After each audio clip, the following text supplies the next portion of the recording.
بسم الله الرحمن الرحیم. درنو دوستان دغه تاسو چې په تیر ویډیو کې ولیدل موږ په دې ځای باندې خپل دا ویډیو پاس کړی و یا مخکې لاړو نه نو اوس راځو موږ د خپل د جدول یا د فهرست د دوم عنوان ته چې دوم عنوان موږ د هوم ټاب پورې متعلق ده په هغې باندې کلیک کوو. په هوم ټاب کې موږ تاسو د فونټ ګروپ تر عنوان لاندې یو تعداد کمانډونه لري چې مکمل او ګروپ کمانډونه په دې کې موجود دغه ساحه چې تاسو وینئ دا تر پوښښ لاندې نیسو او په ضمن کې په دې کې څه کارونه ترسره کیږي دا ولې ضروري ده څومره اهمیت لري دا به موږ په مخ باندې تاسو سره یوسو. نو راځو اوس دلته موږ یو سپینه صفحه دلته د کمپیوټر په مخ باندې لرو. دلته تر اوسه پورې موږ څه لیکلي نه دي. فرض مثال موږ یو څه لیکو نو هغې ته بیا وروسته فونټونه تغیر کوو سایز یې تغیر کوو ګورو چې څه کارونه موږ کولی شو. دلته چې تاسو یې وینئ په دې ساحه کې فعلا مخکې له مخکې نه یو نوع د فونټ د کورنۍ څخه یو فونټ دلته مخکې له مخکې انتخاب شوی ده او چې موږ کولی شو دلته نور فونټونه هم لرو چې هر یو زموږ خوښ و هر کولای و موږ خوښ شو همغه څخه موږ څه کوو استفاده کوو. د پکې زیات وخت په دې باندې تېروو. راځو دلته یو څه موږ لیکو. فرض مثال زه استفاده ته کولی شو باندې څه کارونه موږ کولی شو. مخکې له دې نه چې موږ خپل سیټینګونه یا خپل ډیزاین په دې باندې تطبیق کړو په دغه لیکلي خط باندې نو هغې نه مخکې موږ باید څه وکړو هغه باید انتخاب کړو. انتخابي کې څه رقم ده کله چې موږ د څنډه کې ودرېږو کلیک وکړو او هر طرف ته چې موږ غواړو د خپل موز ویسو یا کشف کړو. نو اوس موږ دا د دس هغه چې ده لغت دا موږ انتخاب کړی ده. دلته راځو موږ فرض مثال د بولډ نه شروع کوو. دلته موږ بولډ په دې معنا باندې خط لږ برجسته ښیي. تاسو ورته متوجه شئ هلته یې لیدلی شئ په سکرین باندې ګورئ خط لږ برجسته شو نسبت نورو خطونو ته. که بیا موږ کلیک وکړو ګورو دا خطونه نري دي او دا خط څنګه ده ډبل شو ته نه. فرض مثال دغه سټوډنټ چې موږ دلته لرو یا ډاکومنټ سب واخلئ ډاکومنټ لغت چې موږ کوم دلته لرو په دې باندې موږ فقط دا ځل څه یې اپلای کړو ایټالیسایز یا ایټالیک یو بغله باندې خط موږ ته ښیي. تاسو ښه متوجه اوسئ او تاسې تاثیر لیدلی شئ دلته پکې چې کله په دې باندې موږ کلیک وکړو تاسې وینئ خط مو یو بغله شو. دلته بل کمانډ چې دلته موږ لرو انډرلاین په نوم باندې ده. انډرلاین کمانډ ولې کاریږي او څنګه کاریږي چې لپاره موږ غواړو د یو لغت یا د یوې کرښې لاندې څه وکړو یو خط راکاږو یو خط چې کله راکاږو نو څه کولی شو ګانې د دې انډرلاین څخه استفاده کوو. تاسو لیدلی شئ دلته واضح چې دلته موږ انډرلاین دپاره څه وشول یو خط اضافه شو دلته پکې. دغه ساحه زه عین شی لاندې بیا هم لیکم چې دلته اوس پاتې سیټینګونه چې موږ دلته لرو دلته موږ ته وړوکی غوندې دغه راکړې ده یو مثلث شکله غوندې بټن موږ وینو چې په هغې باندې کلیک وګورو موږ ته څو نوع خطونه راکړل دي. دا خطونه په څه خاطر په کار وړل کېږي. که فکر مې وي په نورمال حالت کې موږ دلته یو خط دلته به راشو په دغه مکمل جمله باندې به زه څه وکړم خط اپلای کړم. ډایرکټ که چېرته کلیک ورباندې وګورو تاسې لیدلی شئ ساده یو سپین یو نری خط پرې لاندې ایستل کېږي. که چېرته راشو دلته موږ انتخاب کړو دوه خطه را تاسې هلته ګورئ په هر یو باندې ته درېږم تاسې هلته تاثیر لیدلی شئ. تاسې وینئ تاثیر دلته کارم سو راځم ډبل مایده خط نو هر نوع خط چې د موږ ضرور و موږ ته موږ هغه ښه استفاده کوو. دغه کم خطونه چې دلته دي موږ د نفع استفاده کولی شو. بل لرو موږ فرض مثال دلته دوه خطه لرو. دوه خطه په دې معنا باندې دا په کوم وخت په کار وړل کېږي. تاسې ګورئ دلته دوه خطه په یو خط یا په څه باندې راوویستل شو په دې لغت باندې راوویستل شو. د ضرورت وخت څخه موږ کله ناکله استفاده کولی شو. بل دلته موږ لرو دلته ګوره ایکس ته په څنګ کې دوه دي موږ سره وړوکي دوه واړه چې په څنګ کې لیکل شوي دي نو دا هم موږ ته په بعضې وختونو کې په کارېږي. او دلته بل لرو ایکس لرو چې د هغې په بغل کې هم ورته څه دي دوه راغلي دي. راځو دا هم استفاده ترې کوو. فرض مثال موږ دلته لرو دا کوم وخت معمولا په کار وړل کېږي چې کله هم موږ یو عدد په توان باندې ښیو چې فرض مثال موږ ښیو 15 په توان دی څو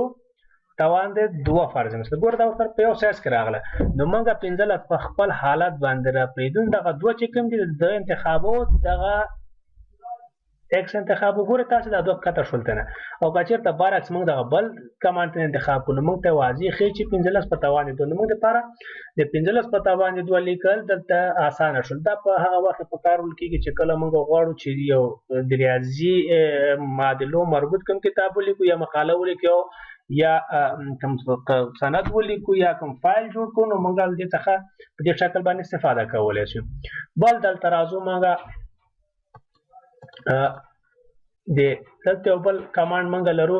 ټیکسټ افیکټ موږ ته خو لږ چې موږ کلیک وګورو څومره تاثیرات یعنی څه تک یو خپل یو ډیزاین ورکو خپل فونټ ته فرض مثال دلته راځو ډاکومنټ انتخاب کړی دا ډاکومنټ باندې موږ کوم یو سټایل انتخابو دا سټایل ورته انتخابو اتومات دا سټایل ځان ته غوړه کوي متوجه شئ نو دلته موږ کافي سټایل نه تاسو چې هر نوع سټایل اخلو په دې باندې اپلای کړو په فونټ باندې تاسو موږ فونټ په مغالط باندې خي بل دلته راځو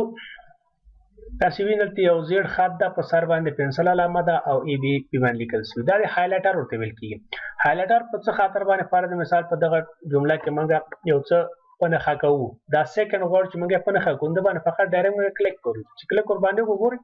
لاندې کافي کې دې موږ شابران قلمونه چې ورته دا ټیکس هغه ته ورته برخورد کوي موږ سره بل دلته راځو موږ د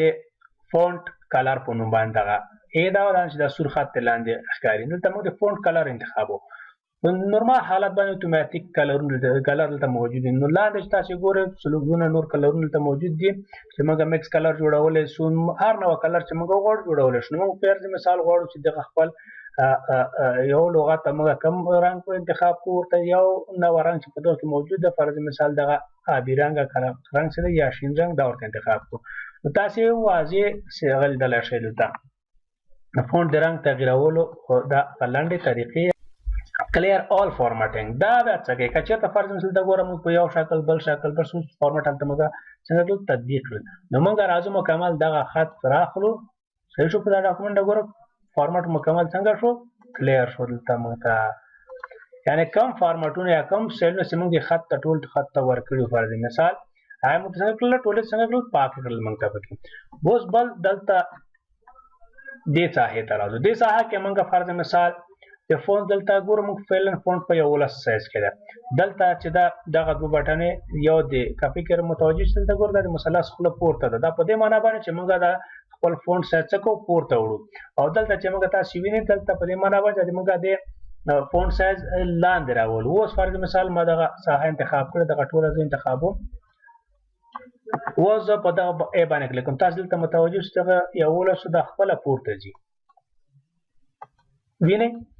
نو موږ دوه رقم د څنګه کېږي جمع کېږي دلته و 40 دی بیا 28 28 بل اخره 10 بیرته غواړو موږ دا واړو کو سره بیرته دوه یونټ یا دوه واحد څنګه کېږي دا کمیږي سره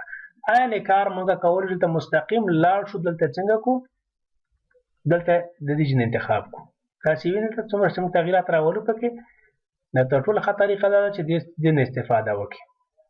فرض مثال دلته ګورو دوه یو پر موږ سایز لرو خاص وکړو چې ته موږ د څخه زیات سایز ته ضرورت پیدا کو د بټن څخه په پورته لاندې باندې تلل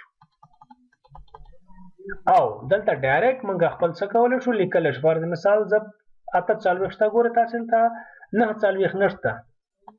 ویني اته 40 دا ډایرکټ باید دوه ته ور پورته کی نو زه غواړم چې دا سایز د ما 24 فرض مثال شپه ته ډایرکټ شپه ته کوم دلته پکې انټر بټن کلیک کوم ته شپه ته سایز راکړی راته نو دلته راځو په دې برخه کې چې دا معمولا د انګلیسي ژبو د لپاره په کار ول کېږي چې په انګلیسي کې موږ دوه نوع توري لرو چې یو غټ توري دی یو واړه توري دی دا په پښتو کې په دری کې موږ د لپاره کاربورد نه لري یا نو استعمالېږي دلته راځو فرض مثال ته د انتخابونو سره ټول شي دي داسې لغتونه چې ګوره فرض مثال اول د جملې سره کې کوم ټکی راغلی دا کم حرف چې راغلی د ټي حرف هغه غټ دا نور ټول واړه دي ورپسې فرض مثال دلته موږ ته ضرورت پیدا کیږي چې سنستنس کې موږ ته معمولا دا رقم پیښې چې یعنی اول حرف د غټ نور ټول واړه وي سره کنه د تشکیل انتخاب کو ورته تغییر پکې راځي یا دا د جملې غوندې چې رقم ته وي کیس تشتاوي د حالت ته وي چې په غټ حروف ولیکل چې په وړو باندې ولیکل شي بل حالت لرو موږ لا ورکیس یعنی په ټول د موږ ته په وړو حرفونو باندې وخودل شي نو بل لرو فرض مثال اپر کیس لرو اپر کیس زموږ ته څنګه وخی ټول د په غټ هغه تاسو تغیرات لیدل شئ ته په غټ فونټ باندې موږ ته خي بل دلته لرو فرض مثال کیپټلایز ایچ ورډ کیپټلایز ایچ ورډ یعنی هر لغات موږ ته څه اول حرف د غټ په نور دی واړی ودل ته تاسو لیدل شئ واضح ډول باندې د صحه تاسو کتل شئ موږ د ګوره څه کیپټلایز باندې کلیک کو او چاته موږ تغیرات تاسو وینئ دلته پکې سایز لږ غټو چې موږ ښه دقیق وښیندل This is my first یا second document تاسو چې ما د تغییر احساس کوي پکې په کیپټلایز کې موږ څه کوو لغاتونه هر لغت ټول یا اول حرف غټیږي برعکس چې کله موږ راځو برعکس د دې کې ټاګل کیس کې د لغت شروع څنګه کومه تا وړو کو حروف باندې نور حروف دی غټ وي سره چې دا ډېر کاربورد خاص نه لري خو که ضرورت وخت تاسو ضرورت شو تاسو دې څخه استفاده کولای شئ نو معمول ډول باندې چې په ګرامري لحاظ باندې جملې خې راځي هغه په سنټنس کیس باندې وي چې هغه نه موږ په معمول ډول استفاده کوو یا چې موږ مکمل د انتخاب ورته اوس راځو دا سنټنس کیس څنګه کوو په ټولو باندې څنګه کو تطبیق کوي په باندې نو دا هم د موږ د فونټ ګروپ درس هم پای ته رسیږي